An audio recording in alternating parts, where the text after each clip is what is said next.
Over 1 million Ukrainian children face Russian militarization under occupation.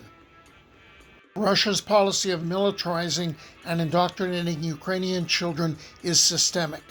This was established by 3 independent experts mandated by 41 OSCE participating states. The goal of Russia's deliberately designed system is to raise an obedient population in the temporarily occupied territories, one that is unable to resist. The Russian education system systematically prepares Ukrainian children living under occupation for war against their own country.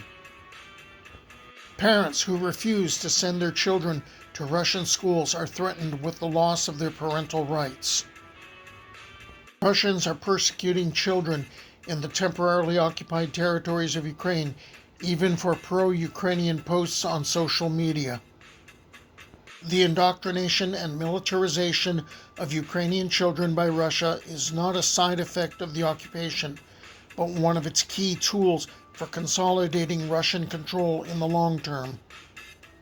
The report acknowledges that Russia's crimes against children constitute the most serious offenses under international law. The fate of Ukrainian children must be central to any negotiations with the Russian Federation. Russia must be held accountable for the crimes it has committed.